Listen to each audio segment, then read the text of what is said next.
Kita buka Alkitab kita dalam kitab 1 Raja-Raja.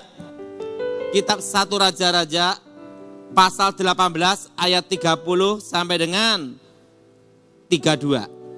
Kata Elia kepada seluruh rakyat itu, "Datanglah kepadaku." Maka mendekatlah seluruh rakyat itu kepadanya. Lalu ia memperbaiki mezbah Tuhan yang telah diruntuhkan itu. Kemudian Elia mengambil 12 batu menurut jumlah suku keturunan Yakub. Kepada Yakub ini telah difirmankan Tuhan, "Engkau bernama Israel." Ia mendirikan batu-batu itu menjadi mezbah demi nama Tuhan. Membuat suatu parit sekeliling mezbah itu yang dapat memuat 2 sukat benih.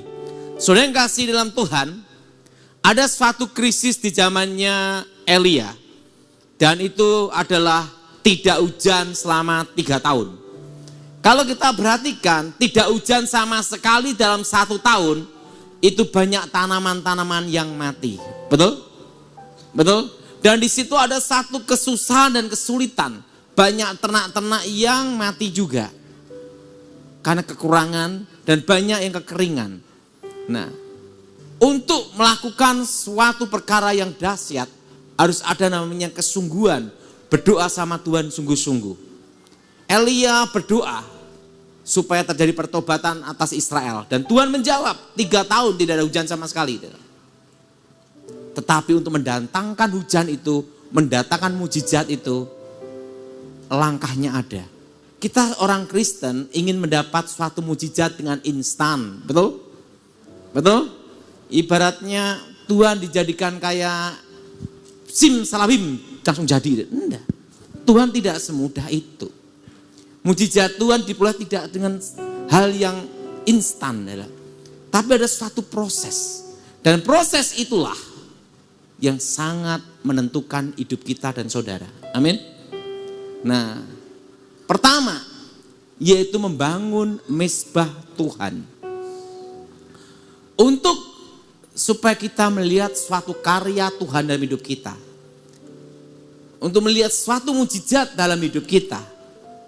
Nomor 1 adalah kita membangun hubungan kita dengan Tuhan. Banyak kita orang Kristen, saudaranya, ingin melihat mendapat karya Tuhan yang luar biasa, tapi tidak mau membangun hubungan dengan Tuhan. Doa itu perlu namanya ketekunan. Doa itu perlu waktu yang khusus. Dan doa itu pertama memulai. Doa 5 menit, 10 menit itu berat. Betul? Siapa yang mengaku itu, angkat tangan coba. Betul? Nah, saya doa itu kuat 6 jam. Nah, itu pada sekolah Alkitab. Itu sampai sekarang saya pagi mesti bangun doa, siang malam saya doa. Nah, suatu memulai hubungan kita dengan Tuhan itu tidak mudah. Itu perlu namanya adalah kedisiplinan. Apa saudara? Apa saudara? Disiplin. Nah, saya perhatiin ya. Saya kan banyak belajar disiplin tuh waktu pengamanan khusus dulu. Sebelum seorang jenderal datang, kan Pak Edi Wibowo kan saya ngawal dulu. Sebelum dia datang, saya harus ada di tempat itu minimal 1,5 sampai 2 jam sebelumnya. Nah, karena saya biasa disiplin, saya tuh kalau di pesawat, saya itu selalu minimal 1,5 sampai 2 jam sebelum pesawat take off. Tapi saya punya kawan pendeta. Setiap kali mau naik pesawat, mepet 1/2 jam. Nah, itu bikin stres. Betul? Betul? Nah, untuk memulai suatu hubungan dengan Tuhan, pribadi dengan Tuhan, itu perlu waktu yang namanya itu disiplin. Siapa yang setuju angkat tangan adalah? Untuk memulainya itu berat. Elia waktu membangun bait Allah, membangun mezbah untuk Tuhan, itu kan juga ada namanya proses.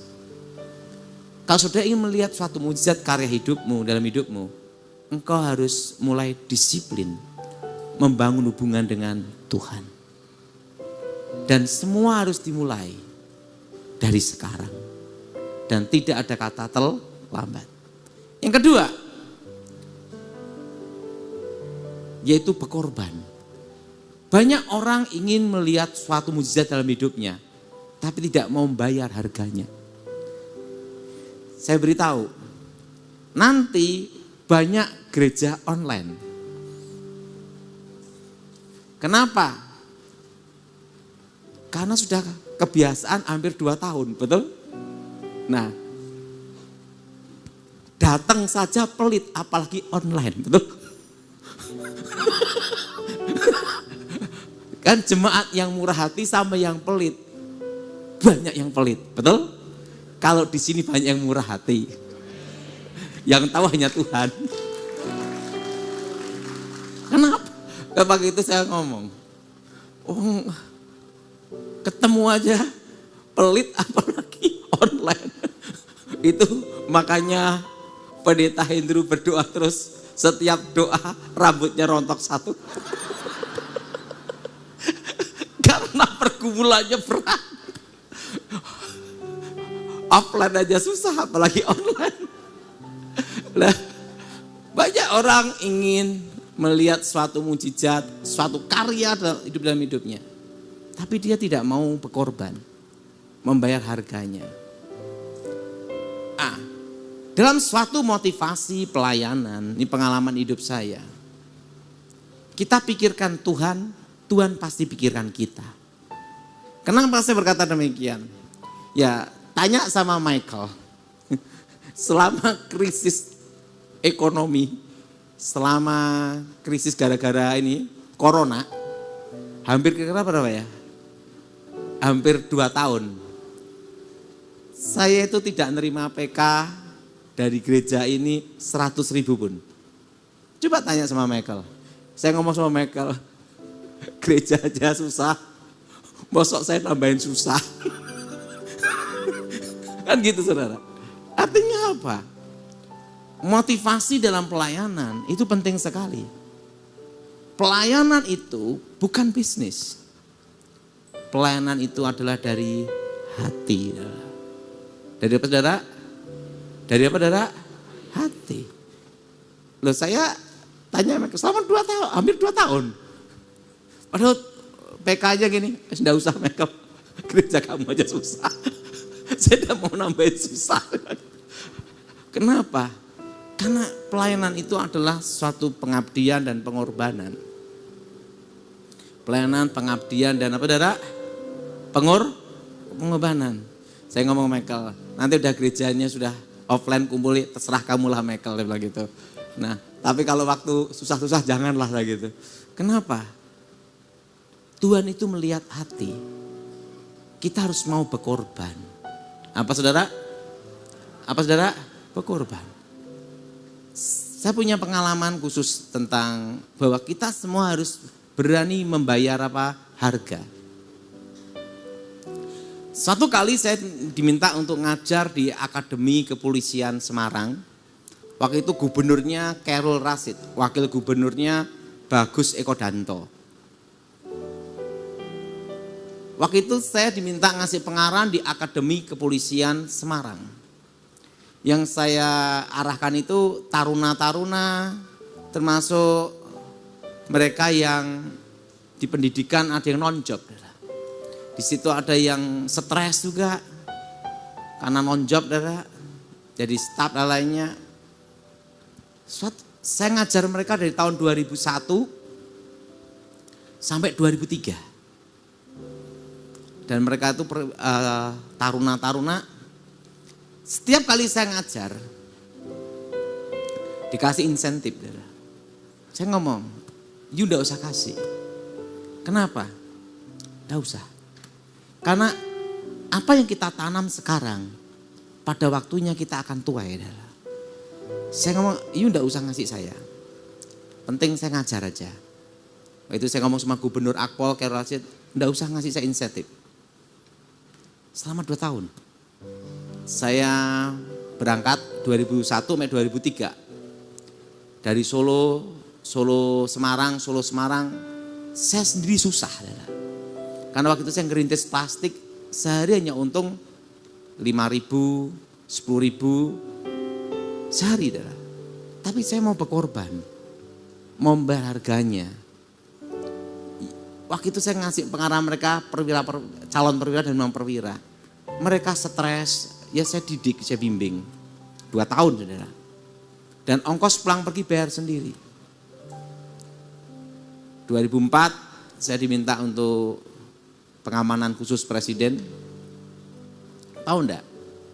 Kira-kira 10 tahun kemudian, 15 tahun kemudian, mereka yang saya didik, yang saya arahkan.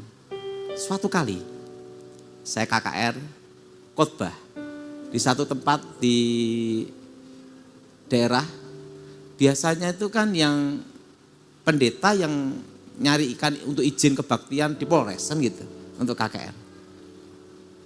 Gerejanya bingung, tiba-tiba Kapolresnya datang. Ini izinnya gitu.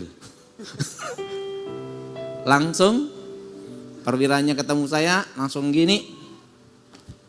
Langsung instruktur. NRP sekian. Langsung kayak gini. Pak Daud ingat saya. Kan saya didik banyak orang. Yang saya didik waktu itu setiap angkatan itu kan ada berapa ratus orang. Instruktur. Langsung saya gini. Langsung gini. Masih ingat saya, Pak? Siapa kamu? Siapa Anda? Saya yang Anda didik. Hampir setiap kali saya khotbah di mana-mana, tiba-tiba ketemu Kapolres.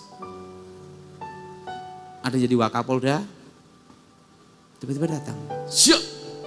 Masih ingat saya, Bapak? Dulu Anda mengajar saya. Tiba-tiba datang dari KPK. Wah, saya kaget, dikira ada apa? KPK. Temu. Pak Daud masih ingat saya. Pangkatnya udah letkol AKBP. Saya muridnya Bapak dulu. Saya kaget. Setiap kali saya khotbah kemana-mana, ketemu orang yang pernah saya didik. Dan saya diberkati, walaupun diajak makan. Pak Daud, ini untuk Pak Daud. Karena dulu ngajar kan gratis terus. Saya dikasih, oh iya gitu. Nah, hampir setiap kali ketemu, terus jadi Kapolda, Pak Daud, makasih ya gini. Di situ saya lihat, kadang tuh orangnya ngelihat orang yang masih di bawah, tidak mau dilayani. Karena apa? Dianggap orang itu, lu bukan siapa-siapa.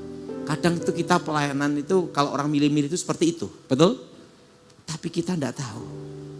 Bila orang yang kita rendahkan itu nanti tiba-tiba jadi presiden gimana? Betul? Betul? Betul?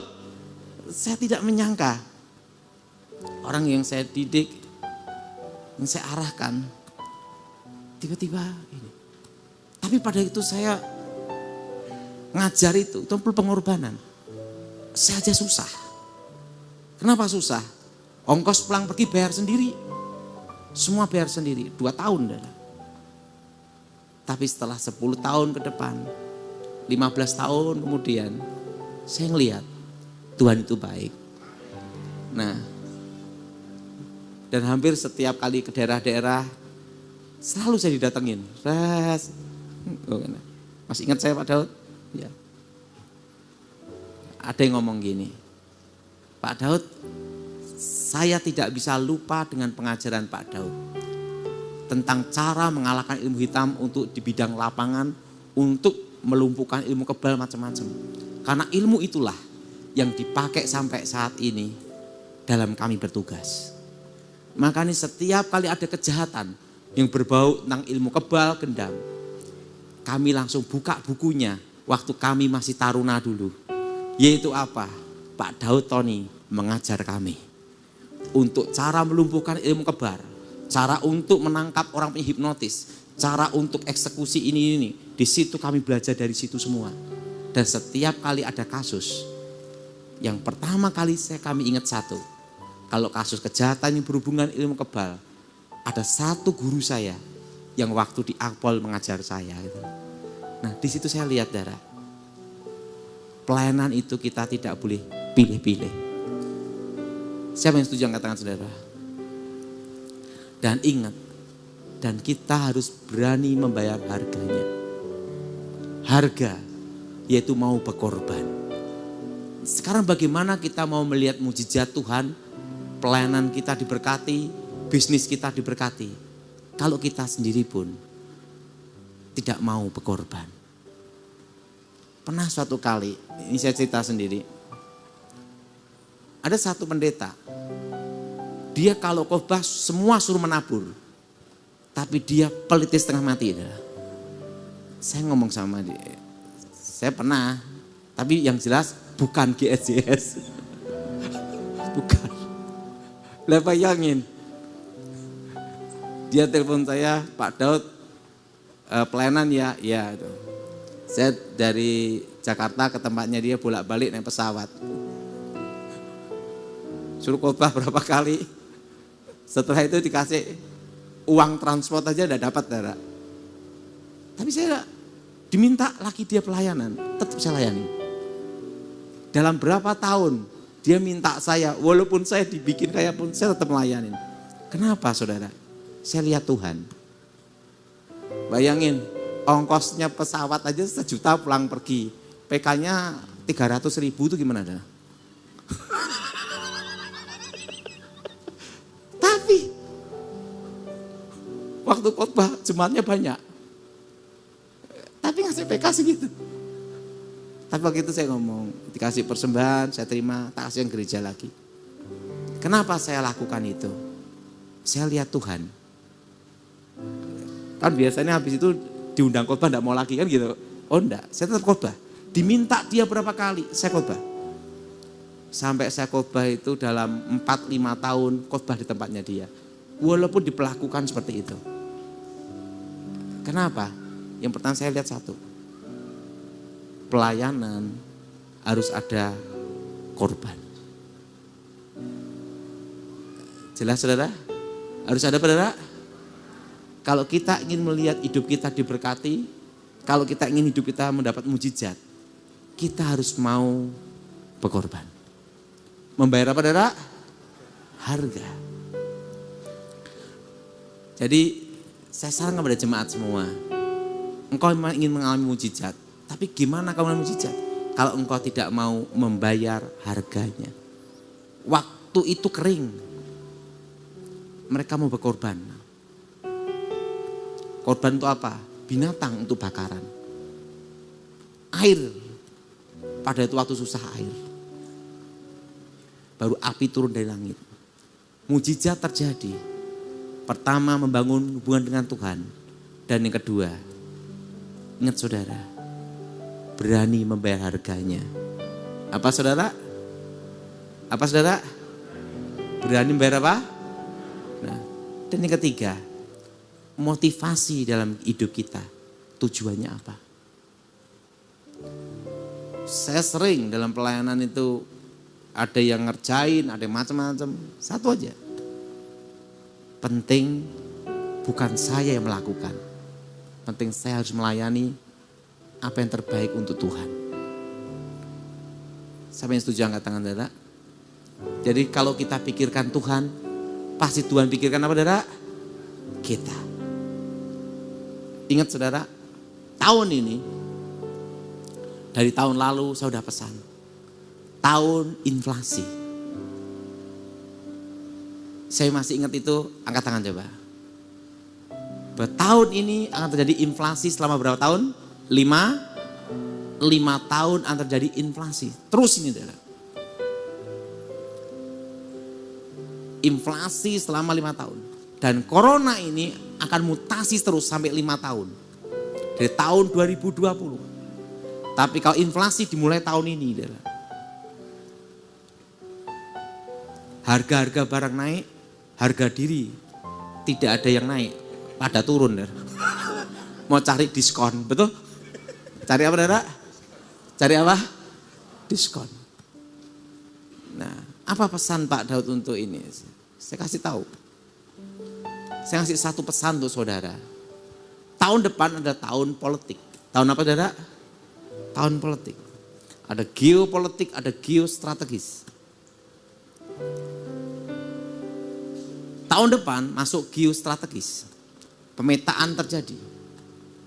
Saya sarankan, saya secara pribadi, bukan organisasi apapun, tapi saran saya secara pribadi. Kalau saya itu enak, saudara. Saya itu tidak bisa dipecat. Kenapa tidak bisa dipecat? Karena saya tidak pernah diangkat. Karena tidak ada gereja manapun yang pernah ngangkat saya jadi pendeta. Kenapa? Karena saya tidak mau jadi pendeta. Karena jadi pendeta itu beban mental. Kalau saya lebih baik penyampai pesan aja. Karena jadi pendeta itu berat. Makanya saya tidak mau jadi pendeta. Karena masa lalu saya banyak sekali hal yang tidak baik yang saya lakukan. Jadi saya terus terang, Pak Daud pendeta, bukan. Saya jemaat biasa seperti saudara semua. Saya jemaat biasa. Tidak ada posisi kedudukan apapun di gereja. Diakonia juga tidak, penatua juga tidak, majelis juga tidak. Saya jemaat biasa seperti saudara. Dan saya tidak pernah diangkat jadi pendeta. Artinya saya tidak bisa dipecat. Karena tidak pernah diangkat. Betul? Betul? Betul? Dan inilah hidup lebih merdeka. Nah, ini saran saya secara pribadi. Bukan mewakili apapun. Untuk keturunan, warga keturunan Chinese. Jangan ikut ke politik. Jangan komentar apapun tentang politik. Karena dampaknya itu bisa berbahaya. Ingat, Mei 98 itu pelajaran untuk kita semua. Apa saudara? Mei berapa? Mei 98 itu untuk pelajaran untuk kita semua. Untuk keturunan Chinese. Saya kan juga ada keturunan Chinese. Jangan ikut politik. Anda dagang, dagang aja. Bisnis, bisnis aja. Bisnis to bisnis. Kalau pendeta, pendeta wae. Nggak usah ikut politik. Netral. Jangan pengerucutan atau langsung menyudutkan. Jangan. Kenapa saudara? Ingat saudara. Mei 98. Itu pelajaran untuk kita semua. Bisa terjadi akibat kesalahan satu orang berdampak meluas. Betul? Betul? Betul? Siapa yang setuju angkat tangan saudara? Ini pesan saya secara pribadi. Semua warga keturunan. Jangan ikut terlibat politik taktis. Jangan. Praktis juga tidak boleh. Komentar apapun lebih baik jangan. Jadilah warga negara yang baik. Yang kedua, pesan secara pribadi ya, pegang uang secukupnya. Karena akan dari inflasi selama 5 tahun. Pegang uang cash secukupnya. Apa saudara? Pegang saudara? Uang cash secukupnya. Seperlunya aja. Akan terjadi inflasi 5 tahun. Dan tahun ini jangan ada pengembangan bisnis dulu. Karena ada yang ambisi buka cabang sana, cabang sini. Akhirnya rambutnya bercabang juga. Kenapa saya katakan? Tahun ini saya sudah menyampaikan pesan Tuhan untuk saudara. Tahun 2021. Buat 2022 kita semua belajar normal. Betul? Sekarang kita semua belajar apa? Nah, tahun ke depan setitik terang datang. Artinya kita semua akan adaptasi semua. Hidup berdampingan dengan corona, kembali ke normal. Nah, untuk kembali ke normal ini, berarti akan terjadi pergerakan ekonomi. Kalau saudara mau memulai bisnis baru, buka cabang tahun depan. Karena baru terjadi namanya pergerakan ekonomi. Nah, ada tanya sama saya, gimana untuk utang ini Pak Daud? Kan saya dari dulu udah pesan jangan utang bank. Kalau suku bunga The Fed dinaikkan, suku bunga Bank Indonesia, BI Rate, nantinya akan naik. Entah kapan naiknya, tahun ini atau tahun depan. Ada yang memprediksi bulan 9. Tapi saya beritahu pada saudara, kalau saudara yang punya utang, jangan nambah utang. Setuju nggak tangan saudara? Tapi yang punya utang, bisa lunasi sekarang. Untuk Indonesia, inflasinya masih terkendali. Krisis ekonominya di Indonesia masih aman. Karena kita ditopang oleh pertambangan dan minyak sawit. Ingat, perang Ukraina itu sebenarnya dibikin supaya lama. Kenapa supaya lama? Rusia kalau untuk selesaikan Ukraina tidak perlu berbulan-bulan, cukup 2 minggu selesai. Tapi sengaja dibikin lama supaya ekonomi dunia terjadi pemetaan. Artinya apa? Ini bisa berlanjut lama. Kalau berlanjut lama, kalau saudara utang bank, pusingnya tambah lama, betul? Betul? Betul? Pusingnya tambah apa? Yang sudah botak tambah kinclong. Karena tambah lama. Jelas? Jelas? Jelas? Jadi jangan buka cabang bisnis dulu, jangan. Kalau sudah mau buka cabang bisnis tahun depan. Kenapa tahun depan? Karena pergerakan ekonomi baru berjalan. Karena ingat, tahun politik memulai pilpres. Pak, presidennya siapa? Tanya Tuhan sendiri. Yang jelas satu, setitik terang datang 2023, 2024, 2025. Dan saran saya sebagai hamba Tuhan, menghadapi inflasi ini, jangan nambah hutang, berhenti. Dan yang kedua, corona ini gimana Pak? Mutasi lagi. Nah, bermutasi terus, pokoknya sampai 5 tahun.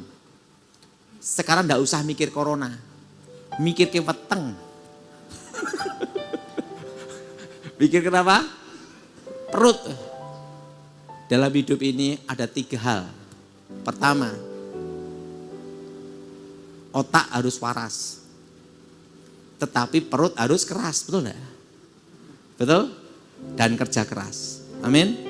Jadi pesan saya itu. Oke, lanjut. Sekali lagi berikan tepuk tangan buat Pastor Daud Tony. Terima kasih. Sekarang kita memasuki sesi question and answer, sesi tanya jawab. Bagi Bapak Ibu Saudara yang rindu untuk bertanya jawab kepada Pak Daud Tony, ini mungkin G-nya bisa dikecilkan Pak, mic-nya dikecilkan. Nah, Bapak Ibu yang ingin bertanya kepada Pak Daud Tony, Bapak Ibu bisa follow @GSCS Grand City. Di situ di Instagram story kami sudah sediakan kolom komentar untuk Anda bisa bertanya ya. Saya akan mulai ya Pak Daud Tony ya. Oke. Nih wait. Saya akan mulai ya. Bagi Bapak Ibu Saudara yang ingin bertanya bisa langsung ya. Terima kasih. Nah, pertanyaan yang pertama, saya mulai dari awal pertama tadi pagi. Iya. Bagaimana membedakan orang mengalami gangguan karena kerasukan dan memang terganggu secara psikologi? Kalau orang psikologi, manifestasinya beda. Masih bisa dikendalikan oleh kita. Bisa dipegang gitu. Tapi kalau orang kerasukan, manifestasi, kekuatannya itu 10 kali lipat melebihi manusia biasa. Dan yang kedua, suara berubah. Kalau orang kena gejala psikologi, depresi, ya kadang marah-marah tapi kan ingat suaranya tidak berubah. Tapi ingat kalau suara bencong lain lagi. Mau kemana masa kacau deh. Aduh. Nah terusan yang ketiga, kulitnya mati rasa. Diginiin, dia langsung aduh gitu. Berarti itu bukan kerasukan, stres. Jadi orang kerasukan itu dari matanya itu terbuka. Atau balik putihnya atau merah. Kok jiwa itu matanya merem gini. Nah, lebih mudah melayani orang yang kerasukan daripada orang depresi. Terus terang saya yang melayani orang depresi itu tidak sanggup. Saudara. Itu bagiannya Andrew aja. Karena melayani orang depresi itu bisa setahun 2 tahun. Dan itu perlu psikolog juga. Nah, paling mudah tuh melayani orang kerasukan, setannya keluar langsung sembuh. Orang depresi habis ngomel-ngomel, kasih obat dulu. Obatnya reaksinya hilang, ngoceh lagi. Kita yang melayani yang bowat, betul enggak? Nah paling mudah, tahu enggak? Tahun ini yang laris itu 2. Dokter psikiater, kedua sama Mbah Dukun.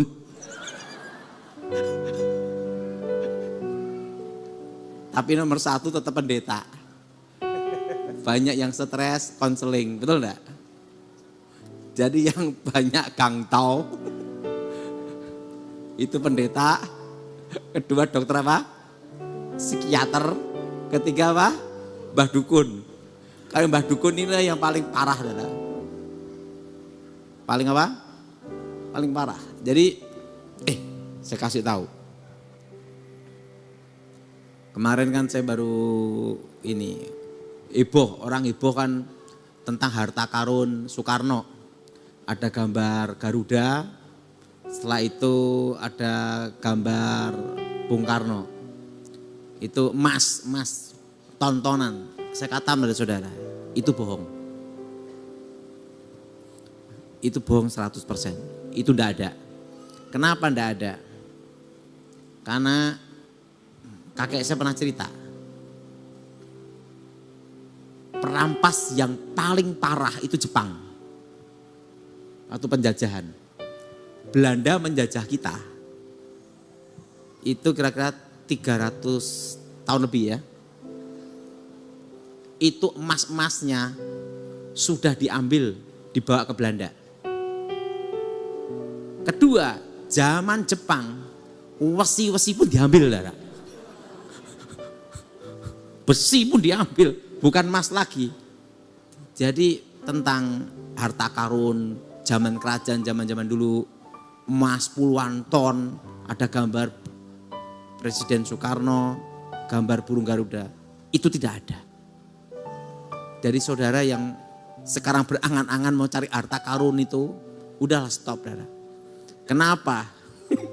Suatu kali saya ketemu teman saya, dia ngomong, itu pakai besi disepuk emas, ngecornya di temannya dia. Saya dipoto, jadi tunjukin fotonya. Nih Andrew kalau mau lihat fotonya, ngecornya juga saya lihat. Waduh kacau deh. Orang kalau enggak tahu ketipu dah. Jadi saya beritahu tentang harta karun zaman Soekarno itu tidak ada. Apa saudara? Karena di tengah-tengah krisis itu yang selalu dengung-dengungkan, saudara. Tidak ada. Oke, Andrew? Ini ada sebuah pertanyaan cukup bagus. Apakah kutuk keturunan itu mempengaruhi pintu berkat? Pasti. Jadi bagaimana cara mematakan? Dan bagaimana kita tahu ada kutuk keturunan padahal? Pasti ada mimpi-mimpi ketemu orang-orang yang sudah mati. Itu sesuatu yang pasti atau? Pasti. Kalau ada kutuk keturunan pasti mimpi. Oh, oke. Itu sebagai tanda. Karena kan kutuk keturunan selalu berjalan tentang leluhur. Leluhur. Dan itu selalu sinkron. Yang kedua, ada kejadian hal-hal yang gaib. Seperti sering ada bau kemenyan, ada bau macam-macam. Nah, ini kelihatannya tak tunjukin. Jadi kebetulan ini saya punya kawan, dia di pengecoran besi. Nah setelah itu dia punya teman, tapi jangan dikasihkan sini nanti ribut nanti. Wah. Saya dari pagi dapat rahasianya banyak Pak Dautoni. Jadi supaya tahu Indro, itu gambarnya pun nanti ada kenang-kenangan dari kerajaan NTT, kerajaan ini, itu bohong semua. Ini saya tunjukin ya Indro.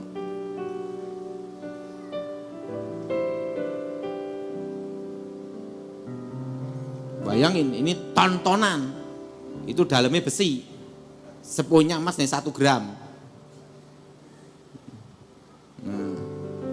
Bikinnya kebetulan apa nih, bentar ya.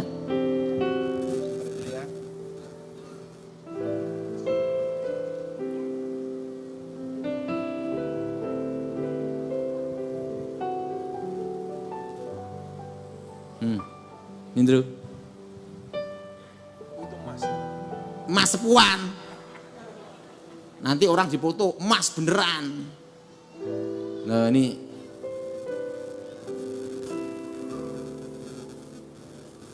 Yo gambarnya apa coba?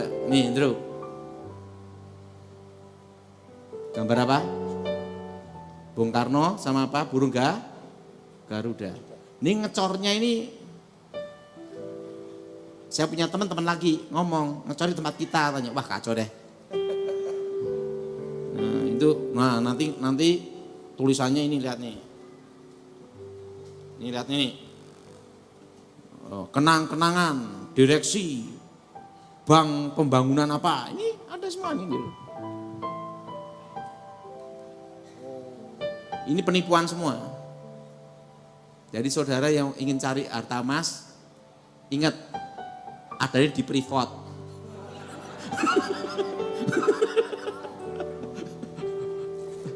Ya ini, jelas Andrew? Siap. Nah, orang kalau tidak tahu lihat ini.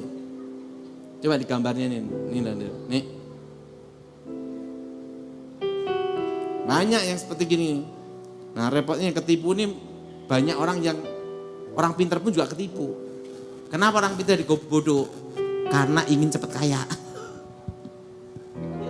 Tadi Pak Dautoni, bagaimana cara kita menangkal kutuk keturunan itu tadi? Untuk mengatasinya. Dipatahkan dengan iman, dengan kuasa darah Yesus. Kuasa darah Yesus. Yang seperti Pak Dautoni sering ngajarin, darah Yesus sucikan, darah Yesus bentengi, darah Yesus. Ya. Oke lanjut, ini ada sebuah pertanyaan. Apa yang harus dilakukan jika kita memiliki kemampuan melihat dunia lain? Ya, mata rohnya terbuka gitu. Ngapain melihat dunia lain? Lihat dolar wae. Tapi kan ada ya Pak Dautoni ya, yang orang-orang mempunyai kemampuan untuk bisa lihat setan, untuk bisa melihat ini dan itu. Nah itu kutuk, atau ada orang yang mengatakan itu sebuah kutuk keturunan. Ada yang karena kutuk karena titisan. Kalau kakek neneknya terlibat kuasa gelap, dari kecil dia bisa ngelihat setan. Itu bukan karunia, itu kutukan. Cirinya dari kecil, dia ngelihat setan. Komunikasi. Nah itu harus dipatahkan, diputuskan, namanya kutuk titisan demi nama Yesus. Beda dengan karunia Roh Kudus. Karunia Roh Kudus itu didapat setelah bertobat dan tidak bisa digunakan setiap saat. Saat Tuhan mengendaki baru lihat. Untuk merasakan adanya setan, semua manusia dan binatang bisa merasakan. Tapi tidak semua manusia bisa lihat setan. Kalau merasakan adanya setan, anjing aja. Ada setan lewat. Bukannya saya mirip dia.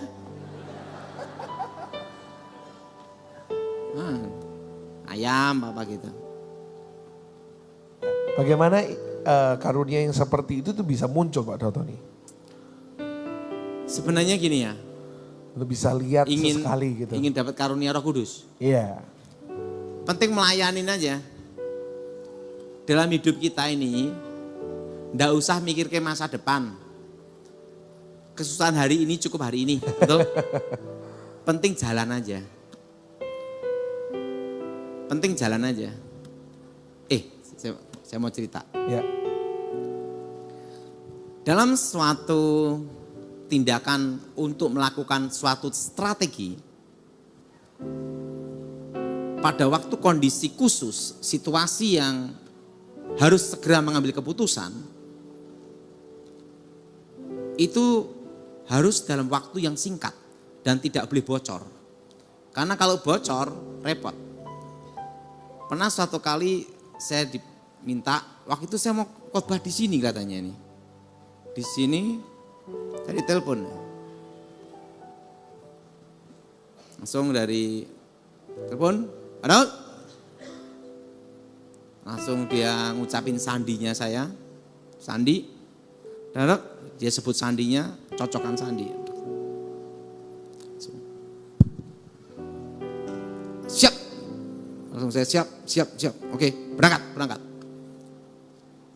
Saya waktu mau khotbah itu, di sini nih. Langsung berangkat ya. Malam itu berangkat, enggak jadi khotbah di sini. Masih ingat itu? Iya. Yang nelpon saya yang kamu lihat fotonya tadi itu. Terus berangkat, langsung berangkat. Yang tadi pagi itu Pak Dautoni? Iya. Oh. Bintang 4 kan. Perintah. Siap. Langsung berangkat. Nah, kalau kita kan disuruh kumpul jam 12 siang. Kalau kita ini diperintah khusus seperti itu, kamu mau naik pesawat, mau jalan kaki, naik unta atau kuda, atau naik motor, tidak peduli. Jam 12 tepat harus ada di titik lokasi itu. Itu dari Surabaya saya ke Jakarta tuh, jalan darat malam itu. Langsung sampai sebelum jam 12. Karena kita harus sebelum jam 12 langsung briefing. Langsung hormat gini semua, semua. Langsung sandi semua. Nah, itu langsung beliau ngomong, Daud, siap. Berangkat dan tidaknya tergantung kamu. Ya, saya tanya, ini disabotase berapa tempat? Oh ini. Oh dari intelijen sekian berapa lokasi? Oh ini, oke. Rencana pesawat berangkat jam berapa? Ini jam berapa? Oke. Saya tanya satu tak, Jenderal, percaya enggak Anda sama saya? Bahwa saya bisa menyelesaikan tugas saya. Percaya? Kalau enggak percaya, ngapain manggil kamu sini? Oke. Karena kamu biasa mimpin ini. Oke. Rencana pesawat berangkat jam 1. Di Soekarno-Hatta. Ini briefing berapa lama ini? Rapat ini, meeting udah berapa lama? Oke. Saya ngambil keputusan kan? Berangkat atau tidak? Oke. Tak diamin dulu saya. Saya tidak memberitahu strategi saya. Karena apa? Suatu briefing, suatu rapat, suatu meeting, kalau udah sampai seminggu, 2 minggu, pasti bocor. Nah, dan di dalam pengetahuan saya dalam pengamanan khusus dulu, dalam kondisi takut, panik, tekanan apapun, harus tetap berpikir jernih dan logis. Sekalipun takut apapun, berpikir jernih dan logis. Saya tenang aja, saya doa. Saya ngomong, Jenderal, siapin pesawat. Mana? Berdua kita ngomong. Oke, saya ngomong sama salah satu tim saya, di sana tidak boleh ada yang tahu bahwa siapa yang akan naik pesawat di sana. Oke, laksanakan. Siap, langsung. Jam 1, semua pada gelisah semua, berangkat atau tidak. Jam 2, berangkat atau tidak. Udah pada gelisah nih. Waktu jam 2, kira-kira berarti udah tidak berangkat. Udah terlena semua pada ngeluk-ngeluk gini semua udah. Jenderal siap. Ada apa Daud? Mau doa. Waktu doa ngomong gini, berangkat sekarang. Protokol jalankan langsung protokol dijalankan. Tek, masuk mobil, blas, amblas langsung ke Halim. Plek langsung jenderal, terus pakai ini masker, topi, plek masuk. Topi perlu enggak? Sini aja dah, tenang aja di belakang. Set. Pengamanan 1, pengamanan 2. Tek, kondisi semua set, tembus, set, terobos. Saya nerobos itu dari bandara 1, bandara 2 sampai lokasi. 3 lokasi. Terobos semua ada. Selamat dah. Nah, setelah itu saya ditanya sama teman saya. Kalau tiba-tiba gagal gimana? Enggak apa-apa. Yang mati kan kita. Enggak ada yang ribut. Kalau jenderal yang mati kan ribut. Tapi kenapa kamu yakin Pak Daud? Karena saya yakin pasti berhasil. Kenapa berhasil? Yakin berhasil. Karena saya lihat ada setitik harapan. Apa harapannya? Ini kan zaman corona, semua pakai masker. Begitu pakai masker, pakai topi, enggak kelihatan, betul? Langsung terobos barikade. Nah, kenapa Anda berani? Saya ditanya sama teman, karena ini resiko sekali menerobos berapa barikade itu. Saya beritahu, karena saya sering melakukan itu. Kenapa Anda tidak ragu? Saya tidak ragu, karena suatu tugas kalau kita ragu, lebih baik tidak. Kalau kita ragu takut mati, berhenti. Makanya saya waktu kalau ini, kalian yang ragu, takut, stop di sini. Yang yakin, berangkat kita. Yakin semua, yakin, berangkat. Nah, makanya saya beritahu, dalam hidup ini sering kejadian, apa yang kita rencanakan bertahun-tahun, begitu hari hanya berubah, betul? Semua apa yang direncanakan, semua yang jadi harapan berubah. Nah, waktu keadaan kondisi seperti itu, artinya kan kita langsung tertekan, betul? Betul? Kita takut, betul? Anda takut itu boleh, Anda tertekan itu boleh. Karena kita takut tidak bisa janjian, betul enggak? Tetapi engkau harus tetap, ikutin saya semua, berpikir jernih dan logis. Apa saudara? Berpikir apa saudara? Nah, dan yang kedua, selama kita masih bernapas, masih ada hal baru yang harus kita memulainya.